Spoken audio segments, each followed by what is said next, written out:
हे हरि अपने आंगन कछु गावे, हे हरि अपने आंगन कछु गावे, हे हरि अपने आंगन कछु गावे हो, हे हरि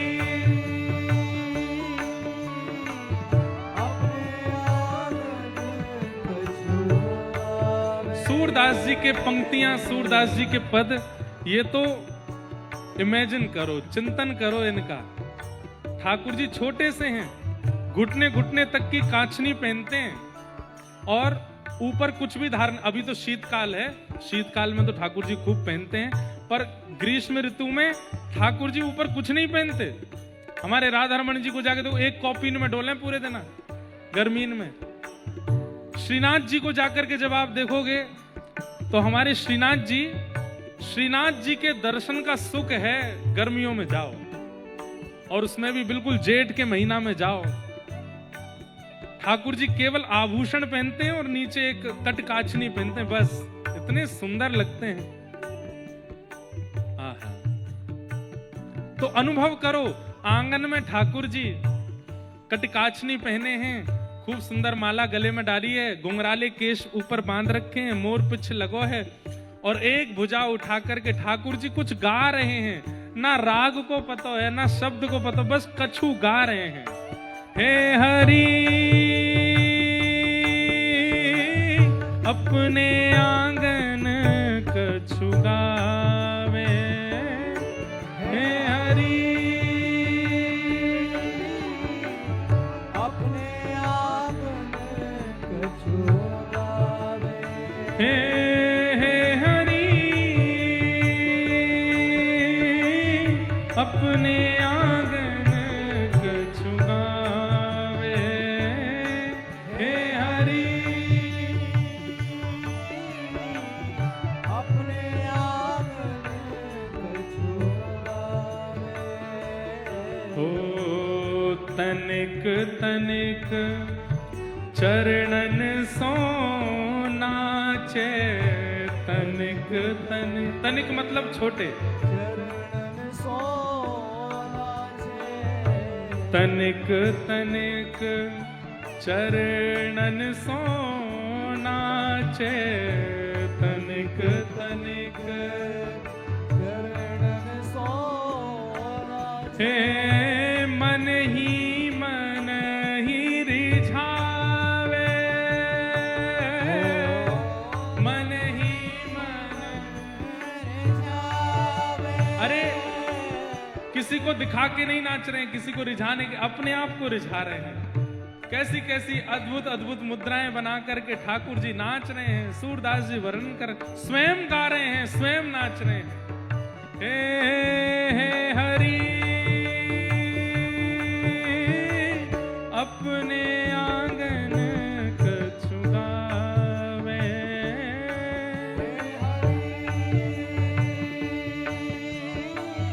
अपने आंगन कछु। अभी जब तक ये पद चल रहा है नेत्र बंद कर लीजिए और बस एक एक छवि का दर्शन करो। आंगन में ठाकुर जी नाच रहे हैं, कुछ गा रहे हैं, पता नहीं क्या गा रहे हैं। यशोदा मैया का ध्यान नहीं गया, नंद बाबा का ध्यान नहीं गया, दाऊ दादा का ध्यान नहीं गया, किसका ध्यान गया? बोले गौशाला की गैयान को ध्यान गयो। अरे ये मधुर स्वर कहां से आ रहे हैं? और छोटी छोटी गैया, छोटी छोटी बछिया पूंछ उठा करके आंगन के द्वार पर आकर के ठाकुर जी को वहीं से देख रही हैं, भीतर नहीं आ रही, और वहीं से देख करके आनंदित हो रही हैं। भीतर क्यों नहीं जा रही? कि छोटे से लाला हैं, कहीं हमारे खुर इनके चरणन पर पड़ गए तो लग जाएगी, इसलिए बाहर से ही देख रही हैं। ऐसे ही नाचते नाचते ठाकुर जी ने जैसे ही अपने मुख्य द्वार पे देखो छोटी छोटी गैया, तो अपनी भुजा उठा करके ठाकुर जी उन गैयान को भीतर बुला रहे हैं। बाह उठाए कारी धोरी, बाह उठाए कारी गैयन टेर बुलावे, गैयन टेर बुलावे, कबहू क बाबा नंद पुकारे, कबहू क बाबा नंद पुकारे, कबहू क घर में आवे, कबहू घर में आवे, हे हरि अपने आंगन कछु गावे, हे हरि अपने आंगन कछु गावे। छोटे से लाला हैं, छोटी छोटी गैया, छोटे छोटे ग्वाल, छोटो सो मेरो मदन, छोटे से मदन गोपाल छोटी छोटी गैयान के संग नृत्य कर रहे हैं। कभी उन पर लेट जामे, कभी उन पर चढ़ जामे, कभी उन पर बैठ जामे, और छोटे छोटे बछड़ा बछिया ठाकुर जी से दूर नहीं जा रहे हैं। इतने में ही ठाकुर जी ने एक लीला करी, बोले कहा दूर मैया ने लाला को भूख लगे सो या हमारे माखन धर रखो है। सो ठाकुर जी माखन के पास गए और माखन खायो नहीं तो कहा कर रहे हैं, सुनो। माखन तनिक अपने कर ले, माखन तनिक अपने कर ले, माखन तनिक, तनिक मतलब हमारी ब्रज भाषा में थोड़े छोटे, माखन तनिक अपने कर ले, माखन तनिक अपने कर ले, तनक बदन पे लगावे, तनक बदन पे लगावे, अपने अंग प्रत्यंगों पे मक्खन लगा करके पहले तो स्वयं पालिए और फिर गैयान की ओर देख करके बोले खाओगी, तो गैया पास आने लगी, तो जैसे ही मुख लगाने लगी छोटी छोटी बछिया, सो ठाकुर जी ने दूर हाथ करके अपने अंग पे लगा लियो, मानो कह रहे हाथ ते नहीं खवाऊंगा, यहाँ ते चाट ले आगू। और छोटी छोटी बछिया इनके बीच में ठाकुर जी बैठ गए, वो अपनी जीभ से ठाकुर जी के अंग प्रत्यंगों पे लगे भय मक्खन को चाट रही। कबहू चिते प्रतिबिंब खंब ले, कबहू चिते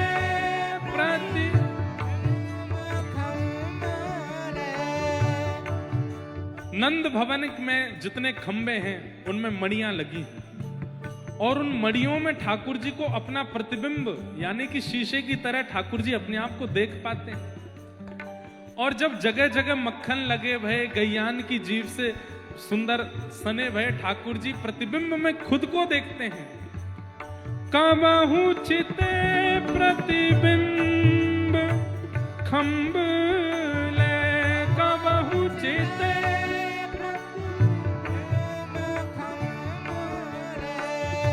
लौनी, लौनी कहते हैं थोड़ा सा मक्खन आपने हाथ में लिया तो इतना मक्खन, उसको लौनी बोलते हैं, मक्खन की लौनी। अपने आप को प्रतिबिंब में देख करके ठाकुर जी फिर जाते हैं, लौनी मक्खन लेते हैं और अपने उस प्रतिबिंब वाले स्वरूप को खिलाते हैं। कबहू कब चिते प्रतिबिंब खंब ले, कबहू चिते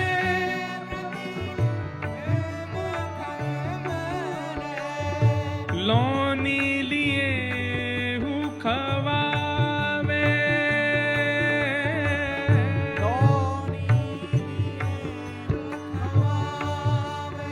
हे हे हरि अपने आंगन कछु गावे, हे हरि अपने हो, हे हरि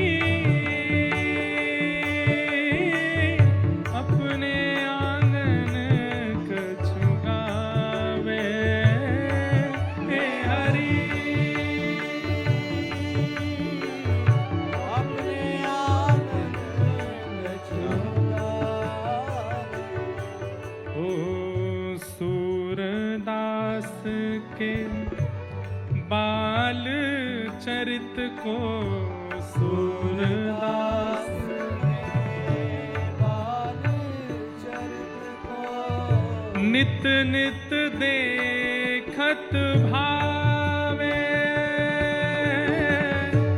नित नित देखत भावे हे दूर दिखत यह यशोदा मैया दूर दिखत